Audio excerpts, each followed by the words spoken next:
கிழக்கு நியூஸ் நேயர்களுக்கு வணக்கம். செயற்கை நுண்ணறிவு தொழில்நுட்பம் கொடிகட்டி பறந்துட்டு இருக்கிற இந்த காலத்திலையும் மனிதனோட கற்பனைக்கு அப்பாற்பட்டு இயற்கையில புதைஞ்சிருக்கிற ஆச்சரியங்களும் அமானுஷங்களும் ஏராளம்.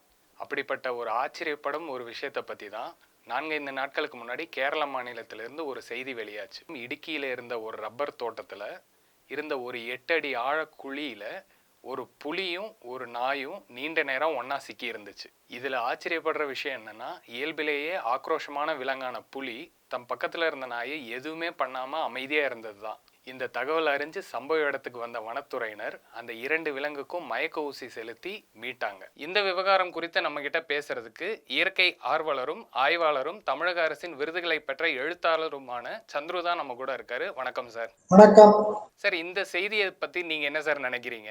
இதுல ரொம்ப நம்ம என்ன சொல்றது, ஆச்சரியப்படுறதுக்கோ இல்லை இது ரொம்ப அமானுஷ்யமான ஒரு செயல் அப்படின்னு நம்ம சொல்ல முடியாது. என்ன காரணம்னா, பல காலங்களாக நம்ம தவறான ஒரு புரிதல் நமக்கு காட்டு விலங்குகளை பற்றியும் மற்ற உயிரினங்களை பற்றியும் நிறைய தவறான எண்ணங்கள்லாம் நம்ம கிட்ட வெள்ளக்காரங்காலத்துல இருந்து சொல்லணும்னா அப்படிதான் சொல்லணும். ஏன்னா அவங்க என்ன சொன்னாங்க, நமக்கு மட்டும்தான் அறிவு இருக்கு, விலங்குகளுக்கெல்லாம் அறிவு கிடையாது, அதனால நம்மளை போல அதுக்கு யோசிக்க தெரியாது, நம்மளை போல ஒரு உணர்வுகள் எல்லாம் கிடையாது அப்படின்ற மாதிரி ஒரு எண்ணம் ரொம்ப காலமா இருக்கு. அது இப்பவும் நிறைய பேர் அதை விலங்குகளுக்கெல்லாம் உணர்வுகள்லாம் உண்டு அப்படின்றதெல்லாம் யாரும் ஒத்துக்கல. ஆனா இதை ஏன் ஒத்துக்க முடியாது அப்படின்றதுக்கு பிரத்யட்சமான காரணம், அதாவது கண் எதிர்க்க ஒரு நல்ல அருமையான நம்ம கிட்ட ஒரு ஆதாரம் இருக்கு. நீங்க கேள்விப்பட்டிருப்பீங்க, ஜேன் கூடால் அப்படின்னு ஒரு இங்கிலாந்து நாட்டு பிரஜை.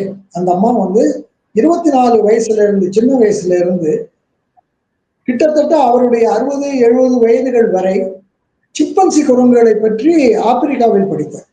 அவர் அதான் சொல்றாரு, அந்த குரங்குகளின், சிம்பன்சி குரங்குகளின் கூட்டமும் மனித கூட்டத்தை போல உணர்வுகளால் ஆனது, அவைகளுக்கும் துக்கம், கோபம், ஆத்திரம் எல்லாம் உண்டு அப்படின்றத அவர் ப்ரூவ் பண்ணியிருக்காரு.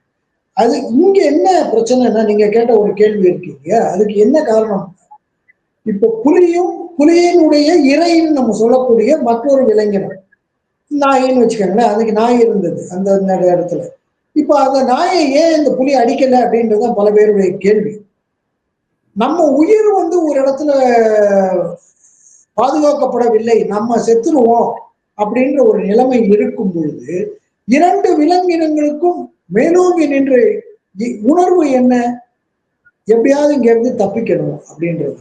அப்ப என்ன ஆகும், மற்ற உணர்வுகள் மழுங்கிடும் இல்லைன்னா அது வெளிவராது, அது வெளியில தெரியாது.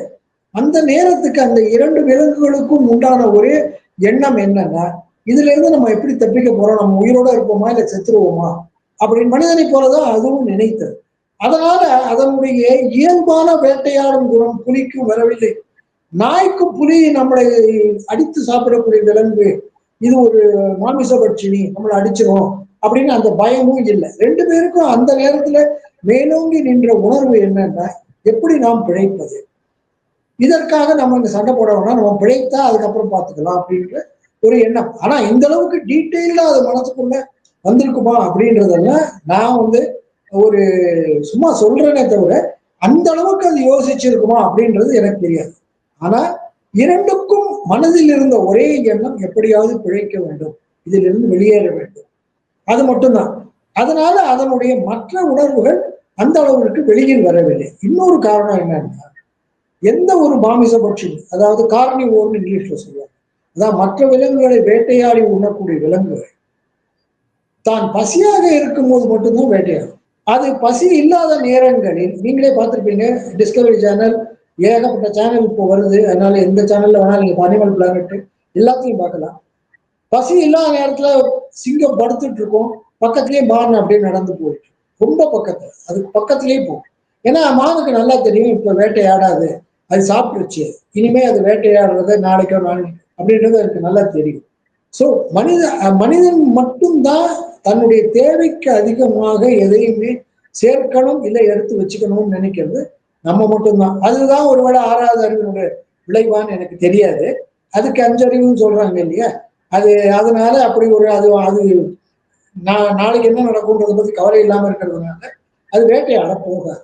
பக்கத்திலே வந்தா கூட போகும். இன்னொரு காரணம், தற்காப்புக்காக சில சமயங்களில் அது அக்ரஷன், அதாவது ஒரு ஆக்கிரமிப்பு தன்மையும் காட்டும். அதுக்கும் இங்க வாய்ப்பு கிடையாது. அக்ரஷனுக்கு இங்க வாய்ப்பே கிடையாது. அதாவது அது வந்து நாயை மிரட்ட வேண்டிய ஒரு அவசியமே இல்லை. ஏன்னா 2 பேருமே மாட்டிக்கிட்டு இருக்கோம். 2 பேரும் வெளியில போவோமான்னு தெரியாது. 2 பேர் உயிரும் ஆபத்தில் இருக்கிறது அப்படின்றதுனால அது கிடையாது. இதை வந்து ரொம்ப அருமையா அந்த அதை தொடர்ந்து ஒரு இன்டர்வியூல ஓமன மனோரமான்னு நினைக்கிறேன், ஏதோ ஒரு பத்திரிகையில அந்த டிஎஃப்ஓன்னு சொல்லியிருக்காரு. இதுல வனவியல் வல்லுநர் டாக்டர் முனைவர் ஈசா அதை பத்தி அவர் சொல்லியிருக்காரு. அவரும் அதை பத்தி கொஞ்சம் விளக்கமா சொல்லியிருக்காரு. அதாவது எந்த நேரமும் அது வேட்டையாட வேண்டிய அவசியம் கிடையாது. அதுக்கு தேவை இருக்கும் போதுதான் வேட்டையாடும். 2வது, நாய் வந்து இந்த இடத்துல புலியும் நாயும்ன்ற போது, புலிக்கு நாய் வந்து ரொம்ப இயற்கையான உணவு கிடையாது. இதுக்கு சிறுத்தைக்கு சிறுத்தைக்கு நாய் வந்து இயற்கையான உணவு. அது வந்து ஊர்ல வந்து பிடிச்சிட்டு போகும்.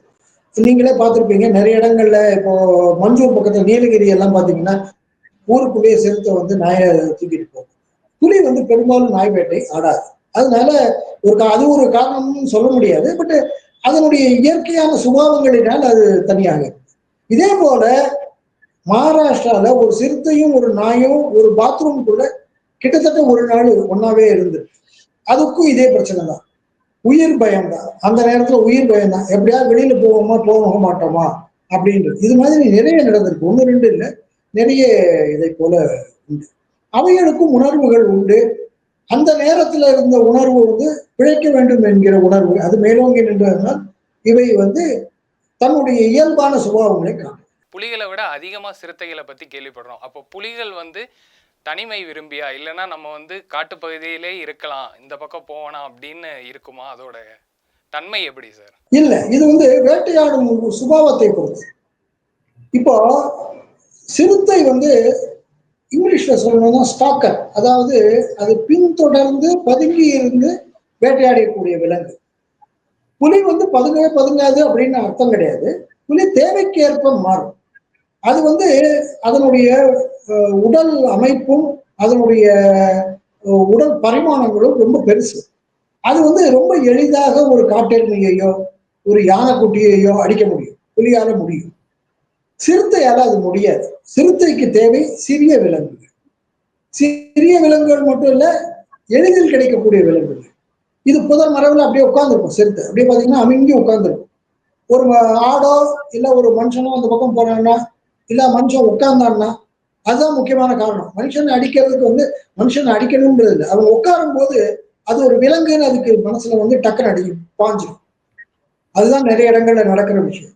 அவர் சிறுநீர் கழிக்க உட்காருவாரா இருக்கும், இல்ல வேற ஏதாவது ஒரு காரணத்துக்கு உட்காருவாரு, உடனே அதுவும் ஒரு விலங்கு நினைச்சு அது பாஞ்சிடும். அதே மாதிரி நாய் அதுக்கு ரொம்ப ஈஸியான ஏன் பிரேன்னா, சர்வசாதாரணமாக நாய் வந்து எல்லார் வீட்டு வாசல்லையும் கிடக்கும், படுத்து தூங்கும். நீங்க அந்த ஃபுட்டேஜ் எல்லாம் எடுத்து பார்ப்போம், அந்த வீடியோஸ் எல்லாம் எடுத்து பார்த்தீங்கன்னா உங்களுக்கே தெரியும். அது வீட்டு பக்கமா வரும்போது இந்த நாய் அப்படியே படுத்துட்டு இருக்கும். கட்டி வேற போட்டிருப்பாங்க. பெரும்பாலும் வளர்ப்பு நாயா இருக்கும். சிறுத்தைக்கு ரொம்ப வசதியா போயிடும். மேலே ஏறி குதிச்சு அந்த நாயால ஓட முடியாது.